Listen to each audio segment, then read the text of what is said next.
আসসালামু আলাইকুম। কলিং ভিসায় মালয়েশিয়া বরাবরের মতো আমি আছি আর হৃদয়। তো মালয়েশিয়ার কলিং ভিসা খোলা আ অলরেডি কর্মীরা আসতেছে। তো বাংলাদেশীদের জন্য মানে কবে আসবে? বাংলাদেশ থেকে কর্মীরা কবে আসবে? তো এই বিষয়ে আমি আলোচনা করি। ফার্স্ট অফ অল বাংলাদেশের সরকার যিনি প্রধানমন্ত্রী এবং বাংলাদেশের যারা প্রবাস কল্যাণমন্ত্রী ওনারা কিন্তু মালয়েশিয়া সফরে আসছেন। আসার পর এখানে তারা যেটা দেখতে পারছেন ওইসব বিষয় কিন্তু বাংলাদেশে যাওয়ার পর ঘোষণা দিছেন। তো এই ঘোষণার উপর নির্ভর করে অনেক অসাধু ব্যবসায়ী আছে যারা বাংলাদেশের রিক্রুটিং এজেন্সি তারা কিন্তু অলরেডি একটা প্রতারণার ফাঁদও কিন্তু তৈরি করে ফেলছে। অনেকের পাসপোর্টও মানে জমা নিয়ে নিয়েছে যে মালয়েশিয়ার কলিং ভিসার মেডিকেল হবে অমুক মাসে। তো বাস্তব একটা কথা বলার জন্য আর আপনাদেরকে একটা সতর্ক দেওয়ার জন্য আমি আরকি এই ভিডিওটা করা। যে দেখেন মালয়েশিয়াতে কর্মী আসতেছে। নেপাল, পাকিস্তান, ইন্ডিয়া থেকে এবং মিয়ানমার থেকে কিন্তু কর্মীরা আসতেছে। তারা এসে কিন্তু কাজও করতেছে। আমি আগেও যে কোম্পানিতে ছিলাম ওইখানে কিন্তু অলরেডি কর্মীরা আসছে। তো এইটা দেখে বাংলাদেশের অনেকেই বলতেছেন যে মালয়েশিয়ার কলিং ভিসা খোলা।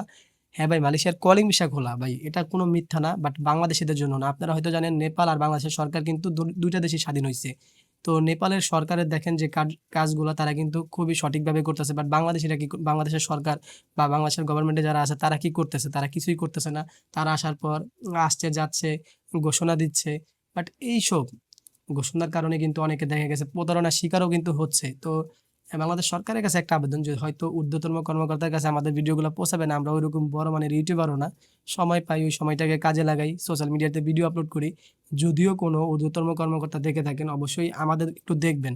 আমরা মালয়েশিয়াতে যারা আছি বর্তমানে বাংলাদেশী প্রবাসীরা তারা কিন্তু সবাই ভালো নেই।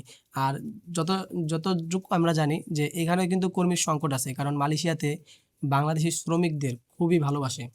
আর তারা কিন্তু কাজে নিতে চায় মালয়েশিয়ানরা বা এখানে যারা চাইনিজ মালয়েশিয়ানরা আছে তারা কিন্তু সরকারের কাছে আবেদনও করছে। হোটেল, রেস্টুরেন্ট, আবাসিক হোটেলগুলা ওইখানে কিন্তু কর্মীর একটা সংকট আছে। তারা চায় যে বাংলাদেশি শ্রমিকরা এইসব জায়গায় কাজ করুক। আর নেপাল, পাকিস্তান থেকে যেসব কর্মীরা মালয়েশিয়াতে অবস্থান করতেছে তারা বেশিরভাগ কিন্তু সিকিউরিটি কাজে এবং কোম্পানিতে। তো যেহেতু মালয়েশিয়াতে বাংলাদেশীদের একটা চাহিদা আছে কারণ তারাও আমাদেরকে পছন্দ করে একটা কারণ তারাও মুসলিম, আমরাও মুসলিম। আর এই দেশটাও মুসলিম কান্ট্রি এই কারণে। তো যদি সরকার একটু ভালো মতন তাদের সাথে আলোচনা করে বা কার্যক্রম চালু করে হয়তো এই বছরে খুলতেও পারে যদি সরকারের উপর নির্ভর করে। আমরা সকলেই জানি মালয়েশিয়া বাংলাদেশ কিন্তু একটা বন্ধু সম্পর্ক দেশ। এই সম্পর্ককে কাজে লাগাতে পারে। অন্যান্য দেশ দেখেন নেপাল, পাকিস্তান আর ইন্ডিয়া ওইটা কিন্তু মালয়েশিয়ার সাথে ওরকম ভালো কোনো সম্পর্ক নাই। কিন্তু তারা কিন্তু দেখেন সম্পর্ক না থাকার পরও কিন্তু কর্মীরা তাদের কাছ থেকে কর্মীদের মানে আনছে। কারণ কি? ওই যে বাংলাদেশের যে এই যারা আগে যারা আসতে পারে নাই আটকে আছে, তাদের একটা সমস্যা। নতুন করে কলিং করলে টাকার অ্যামাউন্টটা বেড়ে যায়। শ্রমিকরা এসে প্রতারণায় পড়ে। একটা কোম্পানিতে আসে কিন্তু ওই কোম্পানিতে কাজ থাকে না, অন্য কোম্পানিতে চলে যায়। এক্ষেত্রে এইটার কারণে হয়তো মালয়েশিয়ার সরকার বা মালয়েশিয়ার যারা জনগণ আছে আমাদেরকে এখন বর্তমানে ঐরকম পছন্দ করে না। কিন্তু ওই যে ১ম একটা কথা বললাম মালয়েশিয়া মুসলিম কান্ট্রি, আমাদের দেশও কিন্তু মুসলিম কান্ট্রি। এই দিক দিয়ে একটা সম্পর্ক ভালো এবং বন্ধু সম্পর্ক দেশ। আর মালয়েশিয়ার সাথে বাংলাদেশের একটা ভালো সম্পর্ক। আমরা যারা মালয়েশিয়াতে অবস্থান করতেছি বা করছি, তারা হয়তো আসার পরে কিন্তু আমরা মানে দেখেছি। তো যদি আগামীতে সরকার যদি কোনোভাবে কর্মীদেরকে মালয়েশিয়াতে কম টাকায় আনতে পারে, অবশ্যই মালয়েশিয়া প্লাস বাংলাদেশ ২ দেশের জন্যই সম্পর্ক হয়তো আরো গভীর হবে।